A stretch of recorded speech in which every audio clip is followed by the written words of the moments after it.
वाराणसी पहुंचे आचार्य धीरेन्द्र कृष्ण शास्त्री का बड़ा बयान। धीरेन्द्र शास्त्री ने कहा, हम देश में जातिवाद नहीं राष्ट्रवाद चाहते हैं। 7 से 16 नवंबर तक दिल्ली से वृंदावन तक करेंगे हिंदू राष्ट्र पदयात्रा। बोले, हमें कागजों पर नहीं, लोगों के दिलों में हिंदू राष्ट्र चाहिए।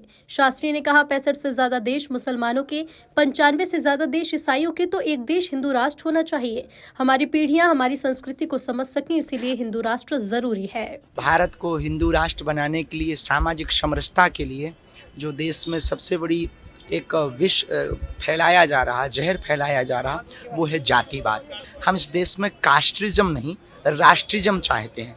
हम इस देश में कास्टवाद नहीं, राष्ट्रवाद चाहते हैं। हम इस देश में सामाजिक समरसता चाहते हैं। हम इस देश को पुराना भारत बनते हुए देखना चाह रहे।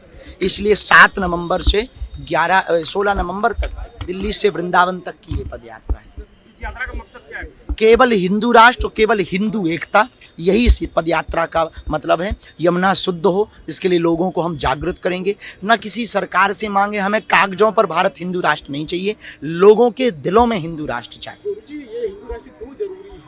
कई लोग एक भी कह रहे हैं कि वर्ण व्यवस्था नहीं चाहिए अगर हिंदू राष्ट्र हो। देखो भगवान, 65 से ज़्यादा देश मुसलमानों के हैं, 95 से ज़्यादा देश ईसाइयों के हैं, एक देश बुद्धों के लिए है। तो एक देश, पूरी दुनिया में लगभग 140 करोड़ हिंदू रहते, पूरी दुनिया के मिलाकर, भारत के 80 करोड़ मिलाकर। तो कम से कम एक देश हिंदू राष्ट्र हो। और हमें हिंदू राष्ट्र कागज पे नहीं, लोगों के विचारों में चाहिए, ताकि हमारी संस्कृति बचे, हमारी आने वाली पीढ़ियां बचें। हमारी संस्कृति से हमारी युवान बच्चे, जो अल्फा बीटा जनरेशन आने वाली है, जेन जी है, फिर अल्फा है, फिर बीटा है, वो हमारी संस्कृति को समझ पाएँ, हमारे पुराने बनारस को समझ पाएँ, पुरानी संस्कृति को समझ पाएँ। इसलिए भारत हिंदू राष्ट्र जरूरी।